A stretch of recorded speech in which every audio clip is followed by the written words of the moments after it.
গোটা মুসলিম বিশ্বের মধ্যে ইরানই ফিলিস্তিনকে শুরু থেকে সমর্থন দিয়ে আসছে এমন একটি প্রতিবেদন প্রকাশ হয়েছিল, যেখানে বলা হয়েছে ইরান থেকে লেবাননে হিজবুল্লাহ বাহিনীর পক্ষে শত শত সেনা ইসরায়েল ধ্বংসের যুদ্ধে নামছে। সব মিলিয়ে গোটা মুসলিম বিশ্বের মধ্যে ইরানই এমন একটি সংগঠন যারা ইসরায়েলকে একদমই তোয়াক্কা করে না।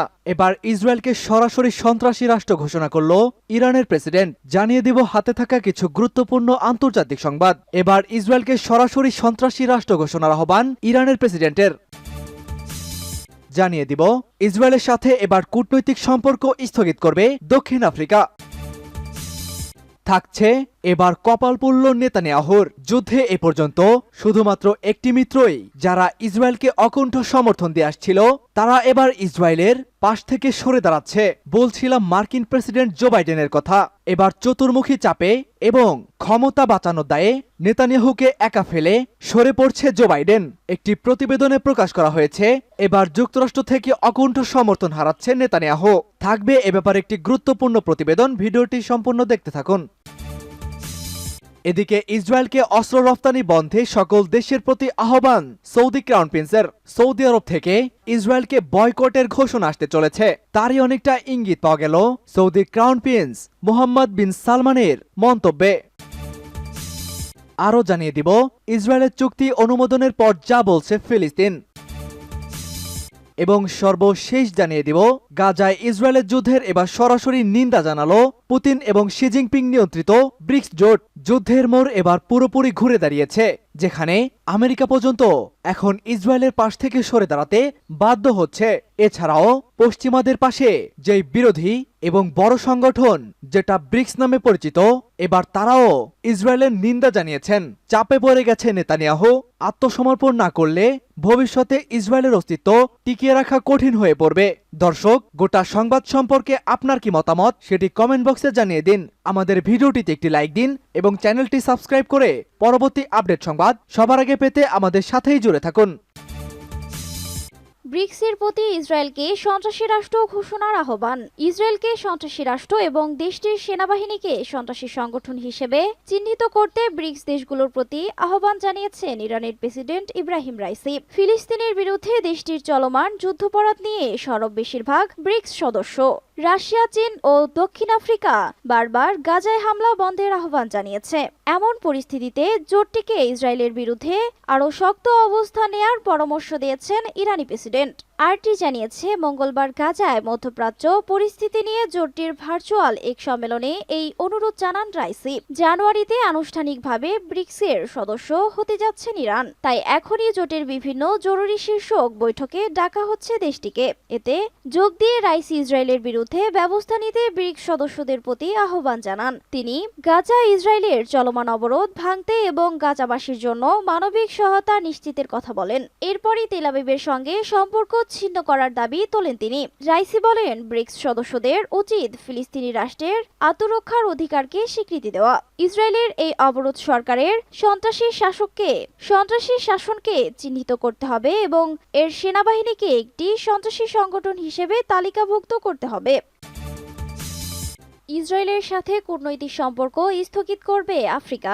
দক্ষিণ আফ্রিকার পার্লামেন্ট প্রিটোরিয়ায় ইসরায়েলি দূতাবাস বন্ধ করার এবং গাজায় ফিলিস্তিন গোষ্ঠী হামাসের সাথে যুদ্ধবিরতিতে সম্মত না হওয়া পর্যন্ত সমস্ত কূটনৈতিক সম্পর্ক স্থগিত করার পক্ষে ভোট দিয়েছেন। বুধবার দ্য নিউজ ইন্টারন্যাশনালের এক প্রতিবেদনে এ তথ্য জানানো হয়েছে। প্রতিবেদনে বলা হয়, দক্ষিণ আফ্রিকার আইন প্রণেতারা মঙ্গলবার এই সম্পর্ক স্থগিত করার পক্ষে ভোট দিয়েছেন। প্রতিবেদনে আরও বলা হয়, এই প্রস্তাবটি মূলত প্রতীকী, কারণ এটির বাস্তবায়ন হবে কিনা তা প্রেসিডেন্ট সিরিল রামাফোসার সরকারের ওপর নির্ভর করবে।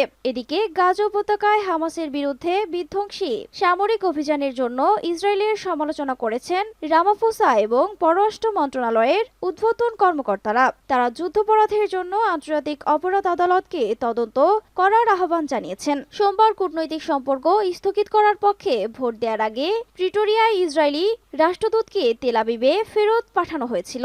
মঙ্গলবার এ ভোট 248 থেকে 91 ব্যবধানে গৃহীত হয়েছিল বলেও প্রতিবেদনে বলা হয়। এর আগে গাজায় নিরবিচ্ছিন্ন বোমা হামলা চালাচ্ছে ইসরায়েল এমন অভিযোগ এনে দেশটির সাথে কূটনৈতিক সম্পর্ক স্থগিত করে বেলিজ সরকার বলেন, গাজায় ইসরায়েলের সামরিক আক্রমণের পরিপ্রেক্ষিতে ল্যাতিন আমেরিকান দ্বিতীয় দেশ হিসেবে তারা ইসরায়েলের সাথে কূটনৈতিক সম্পর্ক ছিন্ন করেছে। গাজায় নিরবিচ্ছিন্ন নির্বিচারে বোমা হামলা চালাচ্ছে উল্লেখ করে বেলিজ সরকার বলেন, বেলমোপান ইসরায়েলি রাষ্ট্রদূত আইনা রান নেইগারকে স্বাগত জানানো প্রত্যাহার করেছে এবং ঘোষণা করেছে যে এটি তেল আবিবে তার আনারারি কানসালের স্বীকৃতি অনুরোধ প্রত্যাহার করেছে। যুক্তরাষ্ট্রে জনসমর্থন হারাচ্ছে ইসরায়েল। গাজায় ইসরায়েলের হামলার প্রতি মার্কিন নাগরিকদের সমর্থন ব্যাপকভাবে কমে গেছে বলে আল জাজিরাকে বলেছেন মিশিগান বিশ্ববিদ্যালয়ের অধ্যাপক নুরা সিদ্দিক। তিনি বলেছেন, বিশেষ করে 18 থেকে 34 বছর বয়সীদের মধ্যে ইসরায়েলের প্রতি সমর্থনের ধস নেমেছে। জরিপের কথা উল্লেখ করে এই অধ্যাপক বলেন, এই বয়স গ্রুপের বেশিরভাগ ভোটার 7 অক্টোবর ইসরায়েলে হামাসের হামলার ইসরায়েলি প্রতিক্রিয়া এবং ইসরায়েলে আরও বেশি মার্কিন সহায়তা পাঠানো উভয়টির বিরোধিতা করেছেন। আসন্ন মার্কিন নির্বাচনের ব্যাপারে তিনি বলেন, মিশিগানে বিপুল সংখ্যক আরব ও মুসলিম লোকজন আছে। এই সুইং স্টেটটি বাইডেনের পূর্ণ নির্বাচনের জন্য অত্যন্ত গুরুত্বপূর্ণ হতে পারে। তিনি বলেন, 2020 সালে বাইডেন মিশিগানে একবারের সামান্য ব্যবধানে জিতেছিলেন। এর অর্থ হলো আগামী বছরের নির্বাচনে তার একেবারের প্রতিটি ভোটের দরকার। তবে সাম্প্রতিক জরিপে দেখা গেছে রাজ্যটির বিপুল সংখ্যক মুসলিম তার দিক থেকে মুখ ফিরিয়ে নিয়েছে। তিনি জানান, গাজার বর্তমান পরিস্থিতি তিনি যেভাবে সামাল দিচ্ছে তা 95% লোক সমর্থন করছে না। ইসরায়েলে অস্ত্র রপ্তানি বন্ধে সকল দেশের প্রতি আহ্বান সৌদি ক্রাউন প্রিন্সের। সৌদি আরবের ক্রাউন প্রিন্স মোহাম্মদ বিন সালমান ইসরায়েলে অস্ত্র রপ্তানি থেকে বিরত থাকার জন্য সকল দেশের প্রতি আহ্বান জানিয়েছেন। মঙ্গলবার বিশেষ ব্রিক্স শীর্ষ সম্মেলনে তিনি এ আহ্বান জানান। ইসরায়েল হামাস সংঘাতে অভিন্ন অবস্থান গ্রহণের লক্ষ্যে দক্ষিণ আফ্রিকায় ব্রিক্সের এই ভার্চুয়াল সম্মেলন আয়োজন করা হয়। এতে ব্রাজিল, রাশিয়া, ভারত, চীন, দক্ষিণ আফ্রিকা সহ উদীয়মান অর্থনীতি দেশগুলো অংশ নেয়। চলতি বছরের প্রথম দিকে ব্রিক্সে যোগ দিতে রিয়াদের প্রতি আহ্বান জানানো হয়। এতে সৌদি আরব 1967 সালের সীমান্ত অনুযায়ী ফিলিস্তিনি রাষ্ট্র প্রতিষ্ঠার জন্য আন্তরিক এবং ব্যাপক ভিত্তিক শান্তি প্রক্রিয়া শুরু করার আহ্বান জানান। সৌদি ক্রাউন প্রিন্স বলে, সৌদি আরবে অবস্থান অভিন্ন এবং দৃঢ় দ্বিরাষ্ট্রের সাথে সম্পর্কিত আন্তর্জাতিক সিদ্ধান্তগুলো বাস্তবায়ন ছাড়া ফিলিস্তিনের নিরাপত্তা ও স্থিতিশীলতা অর্জনের আর কোনো পথ নেই। তিনি আবারও গাজা উপত্যকায় ইসরায়েলের সামরিক অভিযান প্রত্যাখ্যান করে অবিলম্বে তা বন্ধ করতে বলেন। তিনি বলেন, গাজায় যে বর্বর অপরাধ চলছে তা বন্ধ করতে সম্মিলিত প্রয়াসের প্রয়োজন। তিনি গাজা উপত্যকা থেকে ফিলিস্তিনিদের জোরপূর্বক উচ্ছেদের ধারণা প্রত্যাখ্যান করে উপত্যকার মানবিক অবস্থার আর অবনতি বন্ধ করতে সম্মিলিত প্রয়াস গ্রহণের আহ্বান জানান। তিনি বলেন, 7 অক্টোবর যুদ্ধ শুরুর পর থেকে তা বন্ধ করার জন্য সৌদি আরব বিরামহীন চেষ্টা চালিয়ে যাচ্ছে। সূত্র আরাবিয়া নিউজ। ইসরায়েলের চুক্তি অনুমোদনের পর যা বলছে ফিলিস্তিনের সঙ্গে বন্দি বিনিময় চুক্তি অনুমোদন করেছে ইসরায়েলের মন্ত্রিসভা।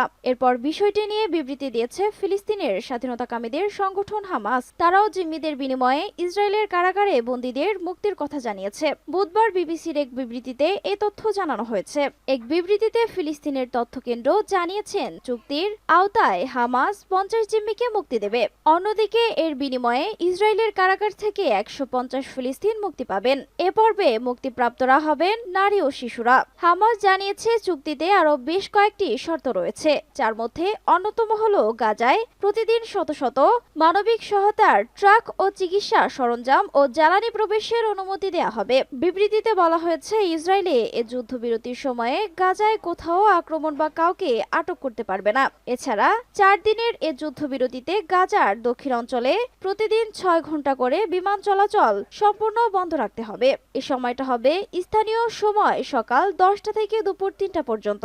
এর আগে টাইমস অফ ইসরায়েলের এক প্রতিবেদনে বলা হয়, যুদ্ধবিরতি ও বন্দি বিনিময়ের অনুমোদন করেছে ইসরায়েল। দেশটির মন্ত্রিসভা বুধবার ভোরে এক অভূতপূর্বক ভোটের মাধ্যমে এই প্রক্রিয়ার অনুমোদন করেছে।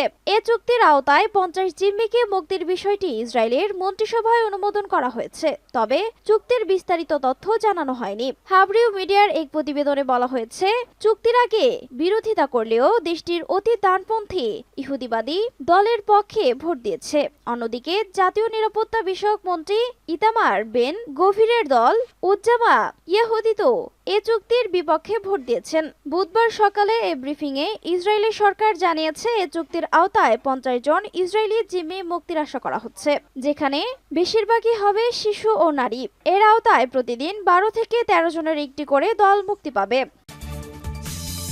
গাজা ইসরায়েলের যুদ্ধের নিন্দায় ব্রিক। ফিলিস্তিনের গাজা উপত্যকায় ইসরায়েলের যুদ্ধের নিন্দা জানিয়েছেন ব্রিক্স জোটের নেতারা। তারা এ যুদ্ধ বন্ধের আহ্বান জানিয়েছেন। গাজায় দ্রুত অবনতিশীল মানবিক সংকট কমাতে উভয় পক্ষের শত্রুতা বন্ধেও আহ্বান জানিয়েছেন তারা। বিশ্বের প্রধান উদীয়মান অর্থনীতির 5 দেশের জোট ব্রিক্সের নেতারা মঙ্গলবার এক ভার্চুয়াল শীর্ষ সম্মেলনে এ আহ্বান জানান। সম্মেলনে সভাপতিত্ব করেন দক্ষিণ আফ্রিকার প্রেসিডেন্ট সিরিল রামাফোসা। ফিলিস্তিন ও ইসরায়েলে বেসামরিক নাগরিকদের ওপর হামলার নিন্দা জানানো হয় সম্মেলনে। গাজার মধ্যে বা বাইরে ফিলিস্তিনের জোরপূর্বক বাস্তুচ্যুত করাকে জোটের অনেক নেতা যুদ্ধাপরাধ বলে অবহিত করেছেন। সম্মেলন শেষে জোট কোনো যৌথ ঘোষণা দেয়নি। তবে সম্মেলনের সভাপতির সারসংক্ষেপে বলা হয়, ফিলিস্তিনদের নিজেদের ভূমি থেকে যে কোনো ধরনের একক বা ব্যাপক জোরপূর্বক স্থানান্তর ও বিতরণের নিন্দা জানাই আমরা। সারসংক্ষেপে আরো বলা হয়, জোট বিষয়টি পূর্ণ ব্যক্ত করেছে যে ফিলিস্তিনিদের জোরপূর্বক